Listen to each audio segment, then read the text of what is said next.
అప్పుడు అర్థమైంది, మహాభారతంలో సూర్యుడు ఎప్పుడు కావాలంటే ఎప్పుడు అవసరమైతే అప్పుడు వచ్చి వరాలు ఇస్తాడు చూడు.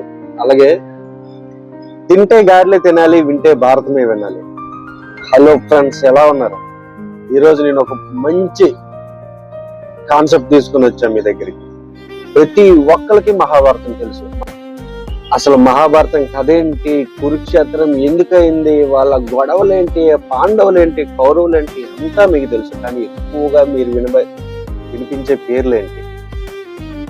శ్రీకృష్ణుడు, కర్ణుడు, దుర్యోధనుడు, ధృతరాష్ట్రుడు, ధర్మరాజు, అర్జునుడు, భీముడు, కుంతి, ద్రౌపది, ఇలా కొన్ని మనకి బాగా తెలిసినవన్నీ, మనకి అశ్వత్థామని, ఇలా ఎక్కువ సార్లు వింటాం.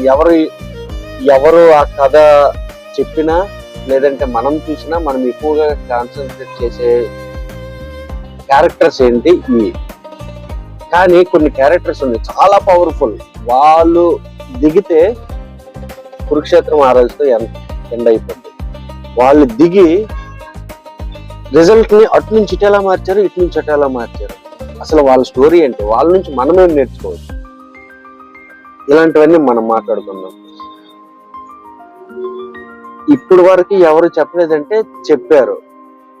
ఎలా చెప్పారు? మహాభారతం చెప్తూ ఆ మధ్యలో ఈ క్యారెక్టర్స్ వచ్చేవి, వెళ్ళిపోయేవి. అసలు వాళ్ళు పుట్టింది ఎలా, వాళ్ళు పుట్టిన తర్వాత ఎలా పెరిగారు, వాళ్ళకు ఉండే శక్తులు ఏంటి, అవి కురుక్షేత్రంలో ఎలాగ యూజ్ అయ్యాయి, ఒకవేళ వాళ్ళు చనిపోతే ఎలా చనిపోయారు, ఆ చనిపోవడం వల్ల వచ్చే లాభం ఏంటి. పాండవులు గెలవడానికి కొంతమంది యుద్ధం చేశారు, కొంతమంది వాళ్ళ ప్రాణాలు అర్పించారు. ఇవన్నీ మనం మాట్లాడదాం. అందరికీ బాగా తెలిసిన క్యారెక్టర్ గురించి అయితే నేను చెప్పాలనుకోవట్లేదు. మీరు ముందు సబ్స్క్రైబ్ చేసుకోండి, నన్ను సపోర్ట్ చేయండి. ఏదైనా తప్పులున్నా లేదంటే ఇలా చెప్తే బాగుంటుందని సలహాలైనా నేను తీసుకుంటా. కామెంట్ చేయండి. మహాభారతం కథ మొత్తం చెప్పేంత ఎక్స్పీరియన్స్ నాకు లేదు, ఎడ్యుకేషన్ లేదు, నాకు నాలెడ్జ్ లేదు.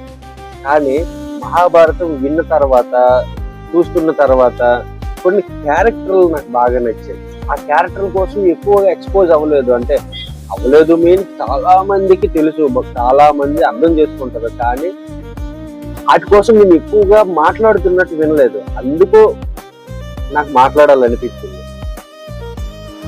అంతా చెప్పేశాక వీడియో ఒకసారి చూసుకున్నాను ఎలా వచ్చింది ఏంటని. చూస్తే వెనకాల నుంచి సన్లైట్ వల్ల బాగా దెబ్బేసింది. ఏంట్రా ఇప్పుడు చెప్పిందంత మళ్ళీ చెప్పగలనా, ఇలాగా ఈ దీంతోనే చెప్పగలనా అనేసి చాలా టెన్షన్ పడ్డాను. అప్పుడు అర్థమైంది, మహాభారతంలో సూర్యుడు ఎప్పుడు కావాలంటే ఎప్పుడు అవసరమైతే అప్పుడు వచ్చి వరాలు ఇస్తాడు చూడు. అలాగే నేను తీసుకున్న ఈ డిసిజన్ కి గ్రీన్ సిగ్నల్ ఇచ్చి ప్లీజ్ గో హెడ్ అన్నాడేమో, అందుకే ఇలా సన్లైట్ ఎక్స్పోజ్ అయింది.